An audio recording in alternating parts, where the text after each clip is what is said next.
जूनच्या पहिल्याच आठवड्यात मी घरातली सगळी साफसफाई स्वच्छता करायला घेतली, कारण आहे ना पावसाळा चालू होण्या अगोदर आपलं घर सगळं स्वच्छ क्लीन करणं गरजेचं होतं. तर हॉलपासून किचन ते बेडरूम हे सगळं माझं ऑलमोस्ट आणि दुकानसुद्धा आवरून झालेलं आहे, कारण पावसाळ्याच्या अगोदरची ही पूर्वतयारी असते.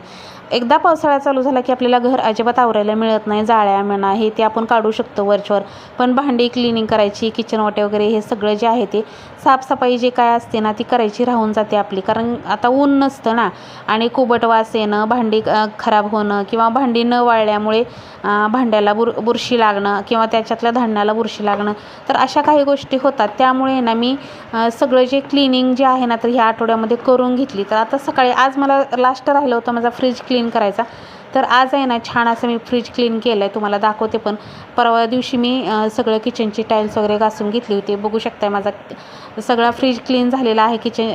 फ्रीजची सगळी भांडी वगैरे घासून लावलेली आहेत. आता फक्त तो फ्रीज आहे ना सेट करायचा राहिलेला आहे, म्हणजे भाजीपाला सगळं जे आहे ते मला फक्त लावायचं राहिलं आहे. तर असं काहीचं माझे पावसाळ्याच्या अगोदरची सगळी तयारी. इकडे आमरस करून ठेवला आणि दुपारचं जेवण वगैरे झालं. त्यानंतर मग थोडासा आराम केला आणि उठले, फ्रीज लागले कामाला. म्हणजे फ्रीज अगोदरच क्लीन करून ठेवला होता, झोपेतनं उठले आणि त्यानंतर सेट करायला घेतला. फ्रीजची सगळी भांडी लावायला घेतली. फ्रीजची सगळी भांडी लावून व्यवस्थित असा क्लीन करून घेतला आहे. तुम्हाला फायनल आपला फ्रीज दाखवते. आता हा फ्रीज खूप जुना आहे, पण ज्यावेळेस आपण ह्याच्यातली भांडी घासू किंवा फ्रीज क्लीन करू ना, तर असं वाटतं की दुकानातनं नवीन फ्रीज आणला आहे की काय, इतका सुंदर आणि टापटीप दिसतो फ्रीज आणि चकाचक पण दिसतो. फ्रीज इतका जुना आहे, जवळपास त्याला 14-15 वर्ष झालेली आहेत, पण आणखी खूप चांगला चालतो. त्यामुळे काही नवीन फ्रीज घ्यायच्या भानगडीत पडले नाही. तुम्हाला जवळनं दाखवते की फ्रीज किती आपला स्वच्छ झालेला आहे. बघू शकताय तुम्ही जवळनं छान अशी सगळी भांडी वगैरे फ्रीजची. आणि भाजीपाला खालच्या ह्याच्यात ठेवला आहे. डबे जे आहेत ते पण मिरची, कोथिंबीर हे सगळं, लिंबू वगैरे सगळे ह्या डब्यांमध्ये ठेवते.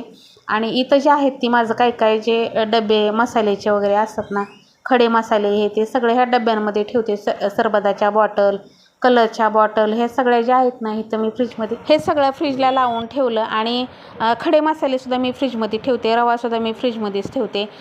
काय ज्या वस्तू अशा असतात ना की त्याला खराब होऊ नये म्हणून मी फ्रीजमध्ये ठेवते. रव्याला आळ्या लागतात ना, तर रवासुद्धा माझा नेहमी फ्रीजमध्येच असतो. तर ह्या कप्प्यांमध्ये ना जे माझं मसाले, लसूण सोललेला असतो ना, तर ह्या सगळ्या अशा डब्या ठेवलेल्या आहेत ना, ह्या डब्यांमध्ये मी सेट करून ठेवलेलं असतं सामान.